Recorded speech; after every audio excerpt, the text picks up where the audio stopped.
Okay, let's dive into this. पिछले part में हमने देखा था ना कि वाराणसी सिर्फ एक आम शहर नहीं है। ये एक ऐसी जगह है जो 3000 साल से लिटरली सांस ले रही है। एकदम जिंदा इतिहास। आज हम सीधे इस शहर की रगों में उतरेंगे, यानी इन सेक्रेड घाट्स पर। और हाँ, आगे चलकर हम उस काली रात की भी बात करेंगे जब यहाँ सब कुछ टूट गया था। एक सेकंड के लिए इस टाइमलाइन के इमेंस वेट को महसूस कीजिए। 3000 बीसी से लेकर आज तक यह शहर रोम से भी 2000 साल पुराना है। सदियां आईं और चली गईं, बड़े बड़े एम्पायर्स बने और मिट्टी में मिल गए, लेकिन काशी वहीं खड़ी रही। चलिए अब बिल्कुल रिवर लेवल पर चलते हैं, जहां इन घाट्स की सीढ़ियों पर इस शहर की असली कहानी लिखी हुई है। 84 एग्जैक्टली 84 घाट्स।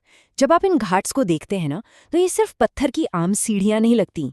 एक एक घाट की अपनी अलग डिस्टिंक्ट हिस्ट्री है, अपना एक पर्पस है और अपना एक स्पेसिफिक काम है। ये घाट ना इस शहर की धड़कन है, वो वेन्स हैं जो इस एंशिएंट सिविलाइजेशन को आज भी बिल्कुल जिंदा और पंपिंग रखती हैं। और इस बात का सबसे परफेक्ट एग्जाम्पल है हमारा पहला बड़ा मुकाम, दशाश्वमेध घाट। हर शाम जैसे ही सूरज डूबता है, यहाँ एक ऐसा स्पेक्टेकल होता है जो दुनिया में कहीं और नहीं मिलता। आग, घंटियां, चैंटिंग, धुआं और 7 पुरोहित बिल्कुल एक परफेक्ट सिंक्रोनाइजेशन में। और ये ब्रिलियंटली इलस्ट्रेट करता है कि ये आरती सिर्फ एक पूजा नहीं है, ये 365 दिन हर रात चलने वाली एक रिलेंटलेस सेंचुरीज ओल्ड परफॉर्मेंस है जो कभी रुकती नहीं। लेकिन इस आग और सेलिब्रेशन से कुछ ही दूर एक दूसरी आग भी जल रही है। दशाश्वमेध के ग्रैंड स्पेक्टिकल से निकलकर हम आते हैं मणिकर्णिका घाट के भारी सच की तरफ। एक तरफ लाइफ की सेलिब्रेशन और फायर है, और दूसरी तरफ जिंदगी की सबसे स्टार्क, सबसे बड़ी सच्चाई, इटर्नल पायर्स और मोक्ष की खामोशी। मणिकर्णिका घाट। यहाँ 24 घंटे 365 दिन चिताएं जलती हैं। दिन में करीब 80 से 100 क्रिमेशंस, हमेशा। देखिए, ये कोई टूरिस्ट अट्रैक्शन नहीं है, यहाँ कोई कैमरा अलाउड नहीं है, कोई सेल्फी नहीं ले सकता, क्योंकि ये किसी का अंतिम सफ़र है। और इस सेक्रेड ड्यूटी को पूरा करती हैं यहाँ की डॉम कम्युनिटी, जो सदियों से अपना काम 24/7 निभा रही है। उनके बिना वाराणसी का मोक्ष का प्रॉमिस कभी पूरा ही नहीं हो सकता।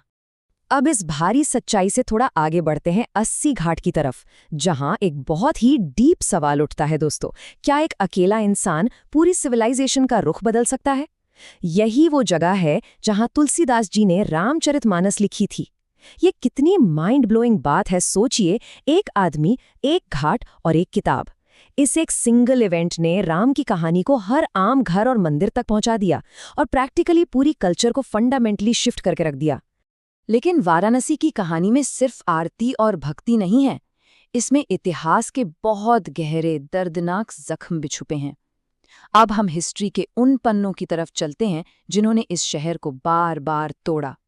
हम उस रात की बात कर रहे हैं जब सब कुछ टूट गया था। वो स्कार्स जो आज भी इस शहर की आत्मा पर बहुत साफ दिखाई देते हैं। इस टाइमलाइन पर बिल्कुल क्लियरली ध्यान दीजिए। 1194 एडी मोहम्मद गोरी के जनरल ने वाराणसी पर हमला किया। हजारों टेम्पल्स तोड़ दिए गए। काशी विश्वनाथ, शिवा का सबसे पवित्र घर, पहली बार गिराया गया। लेकिन लोग वापस आए, टेम्पल फिर से बना। फिर 1351 में इसे दोबारा तोड़ा गया, ये फिर बना। और आखिर में 1669 में औरंगजेब ने काशी विश्वनाथ को एक आखिरी बार तोड़ा और उसकी जगह ज्ञानवापी मॉस्क बनाई गई। ये रिलेंटलेस इन्वेजन्स थे जिन्हें ये जमीन कभी भूल नहीं सकती। तो यहाँ क्रूशल पॉइंट ये निकल कर आता है कि आज का वाराणसी इस दर्द और इस विश्वास दोनों को जिंदा रखे हुए है।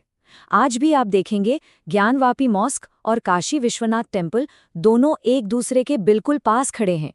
ये एक शहर की ऐसी जमीन है जहां हिस्ट्री के गहरे स्कार्स और लोगों की बहुत प्रोफाउंड डिवोशन दोनों आमने सामने एक ही ग्राउंड पर मौजूद हैं। पर इन सब अंधेरों के बाद वाराणसी की रूह वापस कैसे आई?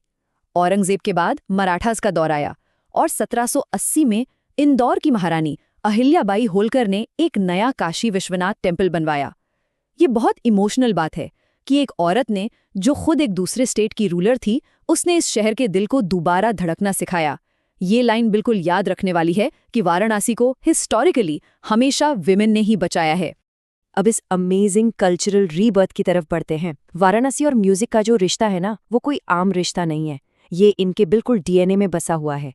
इनकी लिटरली एक जेनेटिक कनेक्शन है। पंडित रविशंकर, उस्ताद बिस्मिल्लाह खान, गिरिजा देवी, ये सारे लेजेंड्स वाराणसी की रूह से निकले हैं। ये वो शहर है जिसके घाट्स ने संगीत को अपने पानी से सींचा है। उस्ताद बिस्मिल्लाह खान साहब की ये शब्द बहुत बहुत गहरे हैं। वो कहते थे, गंगा के किनारे रियाज करते वक्त गंगा की आवाज़ भी मेरे म्यूजिक में शामिल हो जाती थी। इस एहसास की गहराई को समझना बहुत ज़रूरी है। उनका म्यूजिक सिर्फ उनका नहीं था, वो इस पवित्र नदी का भी था। यहाँ का संगीत जितना एक कलाकार का है, उतना ही इन बहती हुई लहरों का भी है। चलिए अब देखते हैं कि ये कला एक अलग तरह के जादू में कैसे बिल्ड होती है।